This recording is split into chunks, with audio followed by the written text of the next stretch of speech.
Ora, seguimos 3 anos depois, o Tribunal Provincial de Luanda condenou todos os acusados de participarem da morte de Jorge Valério. É isso mesmo, Jéssica Coelho foi condenada a 6 anos de cadeia, enquanto que os demais envolvidos no caso foram condenados a 21 anos de cadeia. Ora, de resto, trazemos a história completa de um dos casos que chocou o país nos últimos 5 anos. Veja agora. Agora, eu vejo tudo a cair. Tudo sem solução. As pessoas sentem a tua falta, a tua mãe, os teus amigos, a tua namorada. Eu sinto a tua falta.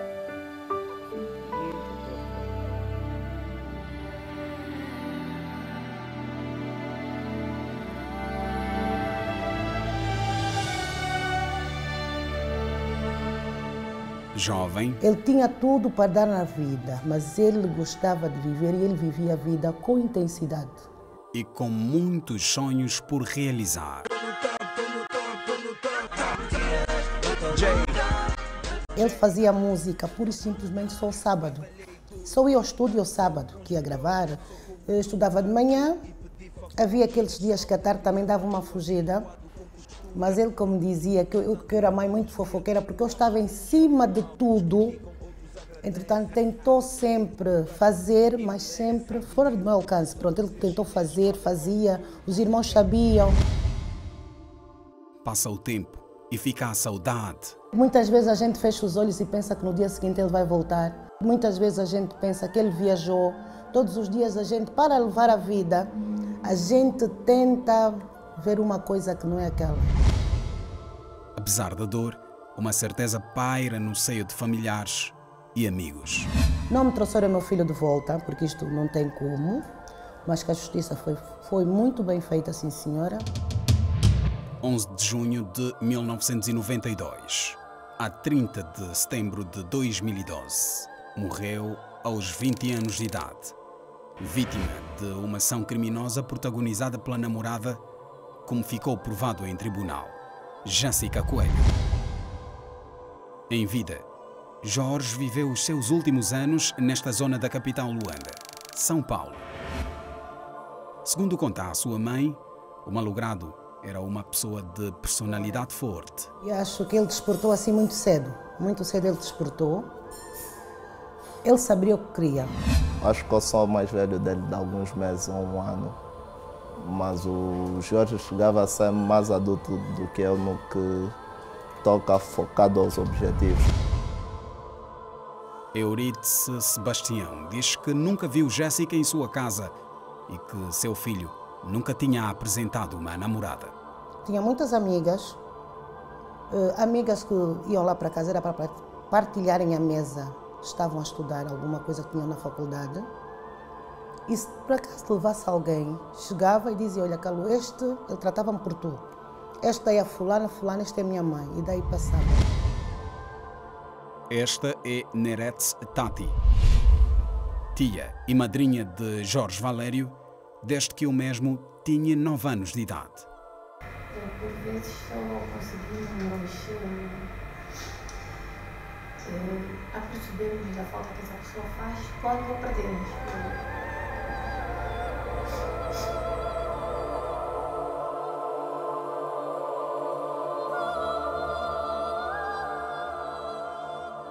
Já este atende pelo nome de Sueli Costa, amigo e confidente de Jorge Valério.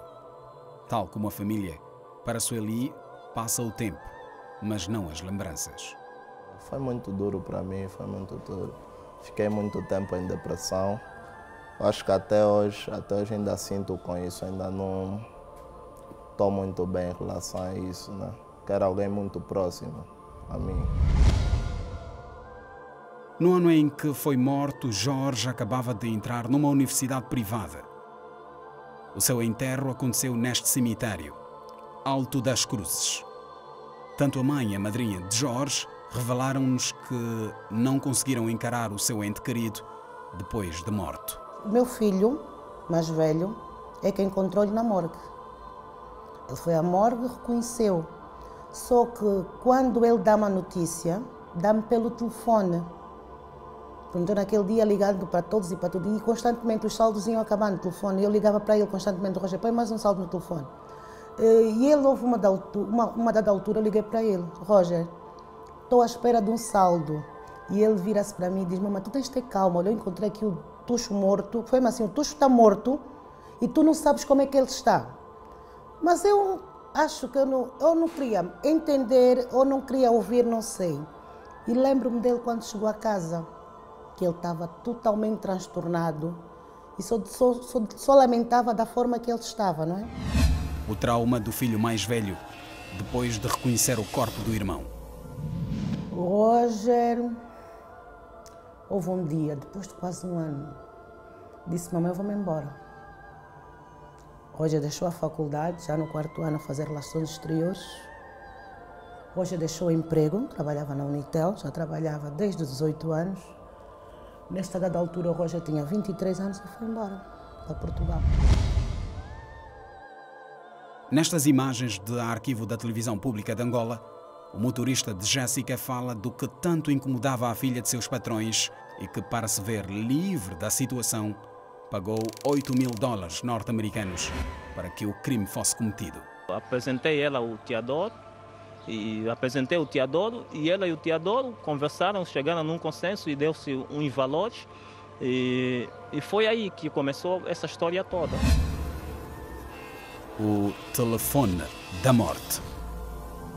Eu não acredito que a maior justificação que a Jéssica arranja para poder obter o telefone era matá-lo, porque a Jéssica tinha certeza absoluta que, além das imagens ao telefone, o Jorge tinha as imagens no computador. Jéssica Coelho é filha de pais de classe média alta. Em 2012, era menor de 18 anos.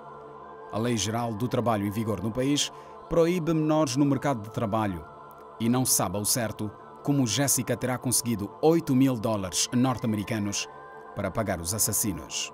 Presume-se que deve ter dado o dinheiro é a mãe. Ela sendo criança, não sei como é que ela poderia ter conseguido o dinheiro. Durante o ato de apresentação, Jéssica negou-se a falar para a imprensa, alegando orientação do seu advogado. Foi nesta obra, aqui no bairro da Sapu, próximo ao estádio 11 de novembro, onde Jorge foi encontrado. Município de Belas, bairro da Sapu. Local do crime.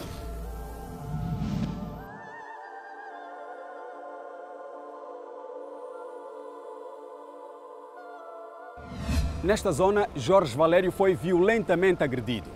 Segundo contam alguns moradores, ao tentar fugir dos agressores, o malogrado veio parar a esta casa. É verdade.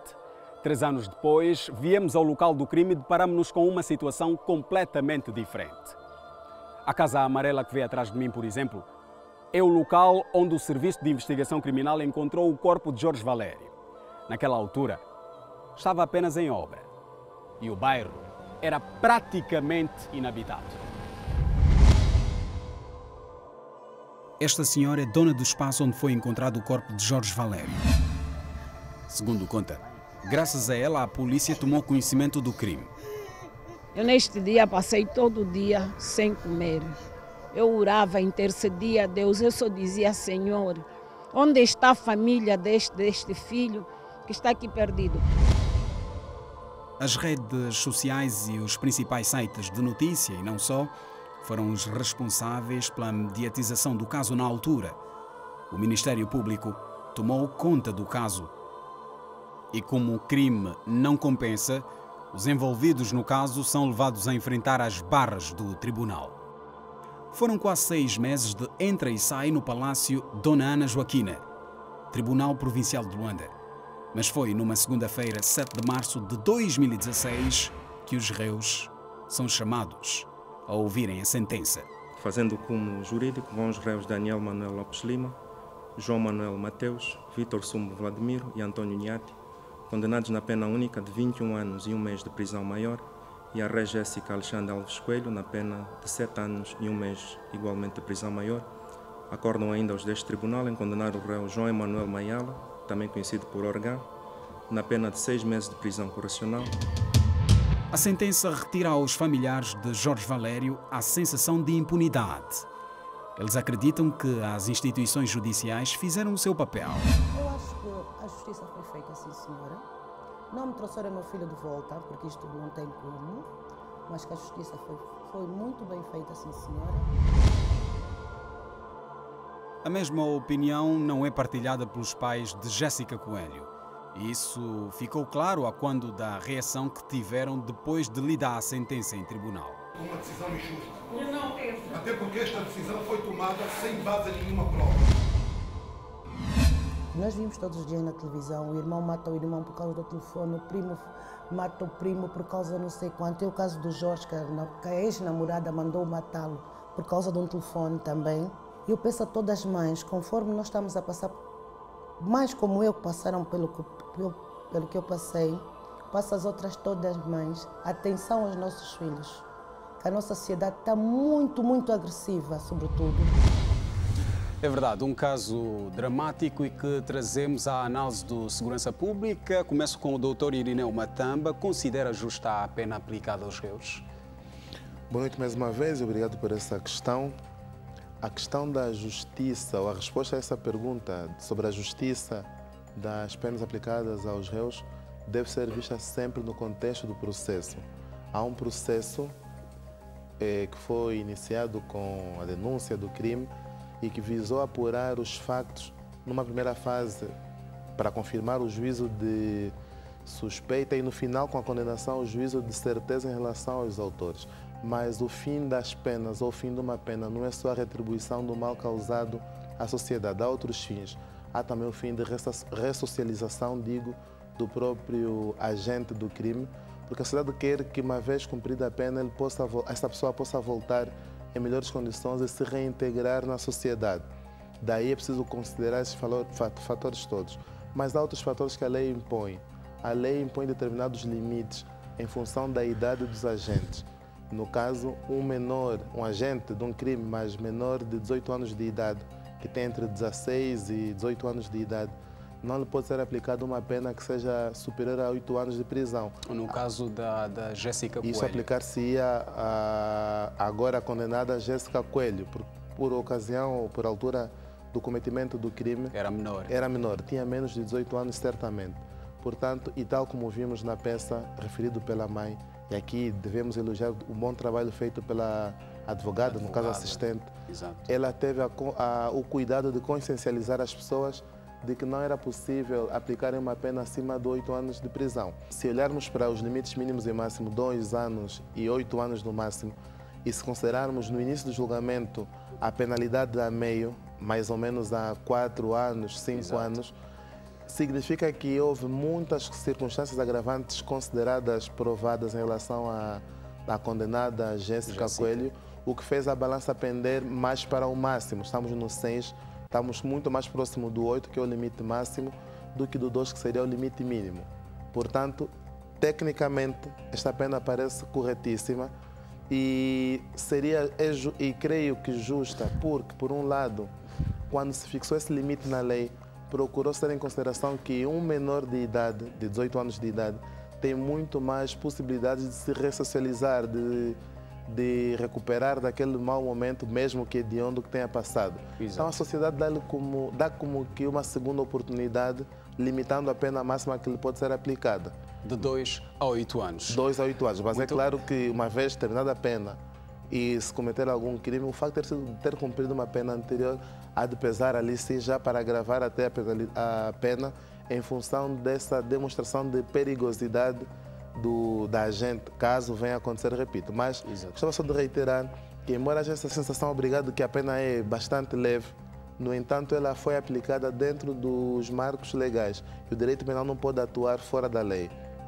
Muito obrigado, doutor Irineu Matamba. Doutor Pedro de Castro Maria, um crime hediondo, enfim, e tendo em conta que o mesmo foi praticado de uma forma brutal e cometido por jovens que acabavam de sair da adolescência. Qual é a sua avaliação em relação a isto? Isso é um claro aviso alguma coisa que vai mal em relação ao estado das nossas famílias. O que é que vai mal, doutor? Sem querer generalizar, porque obviamente que há boas famílias em Angola e provavelmente, inclusive, as famílias envolvidas nesse caso não teriam tido noção de que seus filhos estariam envolvidos numa trama dessas, não é verdade? O que é que vai mal nas famílias? Em muitos casos vai mal o facto de que nem sempre o controle, a atenção, a disciplina, o acompanhamento que se deve fazer aos filhos por parte dos pais é feito como devia ser. Em alguns casos há até pais omissos, ausentes, porque é preciso... Mas não é normal numa sociedade cada vez mais capitalista em que os pais precisam de ir atrás do prejuízo para manterem os filhos? Infelizmente, devo concordar consigo que isso vai se tornando normal. O que significa que devemos parar para refletir, porque não é bom que uma jovem que está na flor da idade, 18 anos, está a começar, como disse Dilo bem, é praticamente ainda uma adolescente. Exatamente. E já terá no seu percurso de vida o cumprimento de uma pena de prisão. Qualquer família que se preze não está nunca satisfeita que seu ente querido seja condenado a uma pena de prisão, seja por qualquer motivo, ainda que haja a consciência de que seu parente, seu familiar tenha cometido o crime. Falou-se aqui da posse de $8.000, uma menor de idade não pode estar a manejar um volume desse de dinheiro.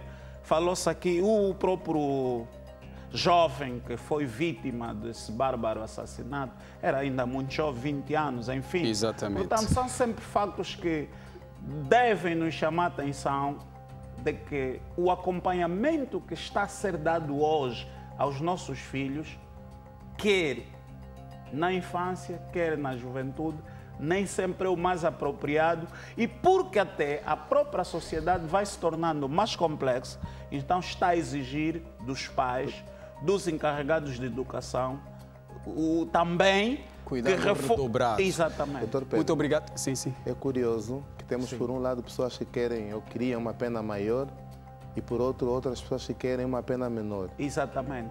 Quem está normalmente no lado da família da agressora ou do agressor quer a redução da pena porque acredita que em casa pode até ressocializar a pessoa, e quem sofre o dano quer que a pena seja a maior possível. O Estado, como não se guia por essas emoções, apesar da expressão, procura sempre atuar nos termos da lei como referimos, tendo em conta que era a necessidade de se atribuir uma retribuição, passa assim por assim dizer, enfim, pelo crime é uma cometido, questão de justiça e garantir a ressocialização. Exatamente. Temos que equilibrar estes dois elementos.